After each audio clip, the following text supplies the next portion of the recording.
मध्य प्रदेश में कॉलेजों को लेकर इन दिनों सरकार भी पेशोपस में है। व्यापम के बाद अब यह दूसरा नर्सिंग घोटाला सामने आ गया। हालांकि मोहन सरकार ने घोटाले की गंभीरता को देखते हुए तथा विपक्ष की नींद खुले इससे पहले 31 जिलों में ताबड़तोड़ 66 नर्सिंग कॉलेजों को क्लोज डाउन के आदेश दे दिए और जिम्मेदारों को लेकर एक्शन अवतार भी दिखा दिया। लेकिन सरकार को कार्यवाही शुरू से करना चाहिए जहां से इसकी शुरुआत होती है। फिलहाल आंकड़ा 111 का है, धीरे धीरे बढ़ता जाएगा। आप जानते हैं यह 111 लोग कौन हैं जिनकी भूमिका की भी जांच हो रही है। आज हम इसी पर बात करेंगे। लेकिन इस बीच बड़ी खबर आ रही है कि धार जिला प्रशासन ने 4 नर्सिंग कॉलेजों को सील कर दिया है। आगे खबर शुरू करें इससे पहले नमस्कार, मैं रवि चौधरी और आप देख रहे हैं आपका अपना news channel news today MP खबर आज की। घोटाले की शुरुआत नर्सिंग संस्थानों की नींव डालने के समय से हो जाती है। सब कुछ तय स्क्रिप्ट के अनुसार कार्रवाई की जाती है और उसी के अनुसार निरीक्षण भी कर दिया जाता है। अब ऐसा ही 66 कॉलेजों के 111 जिम्मेदार लोगों के खिलाफ भी जांच शुरू हो रही है। लेकिन 66 ही क्यों, सभी नर्सिंग संस्थाओं की जांच होना चाहिए। बड़ी बात तो यह है कि जिन जिम्मेदारों ने बड़वानी इंस्टीट्यूट ऑफ नर्सिंग की प्रारंभिक जांच की थी वह अन्य नर्सिंग कॉलेजों को मान्यता दिलाने में महत्वपूर्ण भूमिका में रहे होंगे। उन नर्सिंग कॉलेजों की भी जांच होनी चाहिए। खास बात यह है कि अनुमति मिलने के बाद एक टीम जांच कर चेकलिस्ट का भौतिक सत्यापन करती है।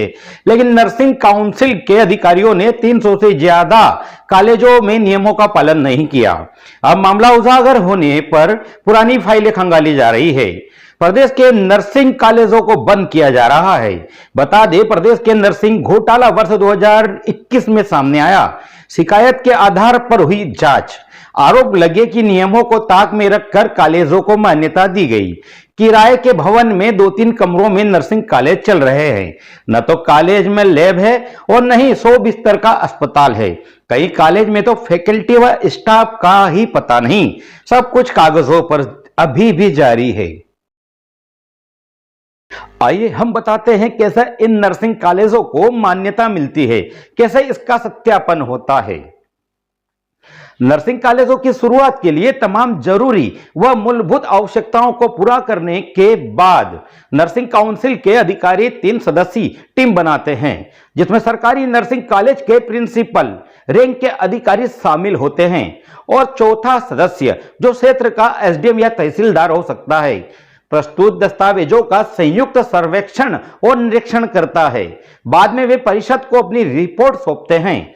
परिषद फाइल को चिकित्सा शिक्षा निदेशालय यानी डीएमई को भेजती है और अधिकारी दस्तावेजों की जांच करते हैं। यदि उन्हें किसी अनियमितता का संदेह होता है तो वे इसे अपने स्रोतों के माध्यम से सत्यापित भी करा सकते हैं।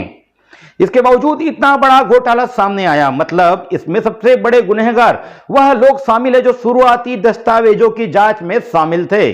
राज्य में अगर किसी को जीएनएम, एएनएम, बीएससी और एमएससी नर्सिंग जैसे कोर्स चलाने की अनुमति लेनी है तो शर्तों की एक सूची पूरी करनी होगी।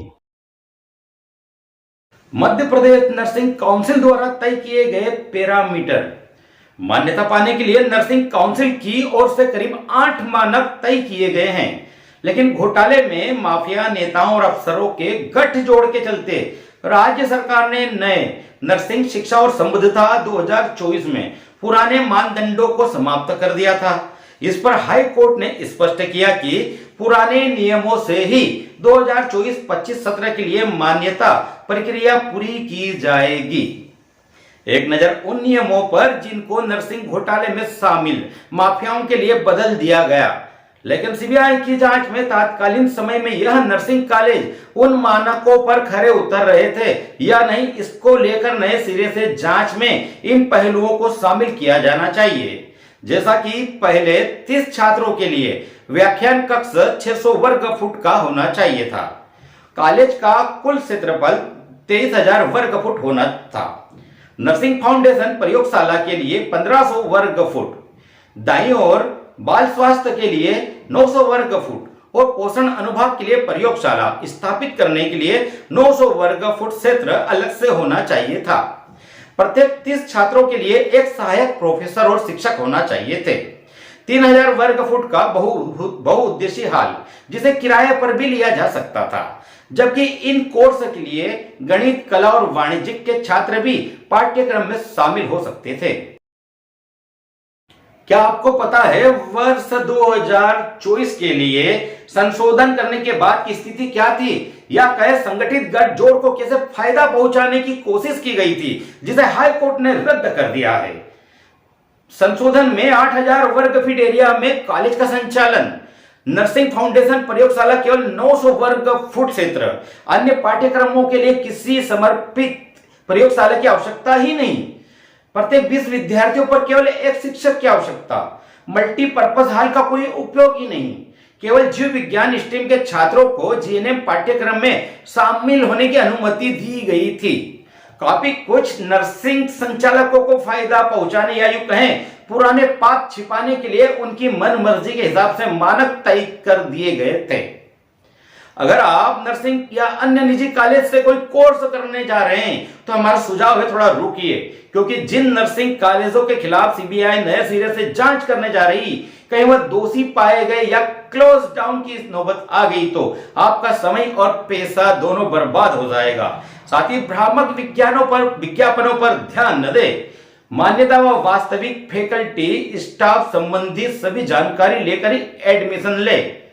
तो दोस्तों आगे भी हम नर्सिंग घोटाले को लेकर हाजिर होंगे कि कैसे अनुसूचित जनजाति क्षेत्रों में नियमों का फायदा उठाकर जारी है नर्सिंग घोटाला। लेकिन आपने अभी तक हमारे न्यूज चैनल को सब्सक्राइब नहीं किया है तो अभी करें, साथ ही लाइक और शेयर करना ना भूलें।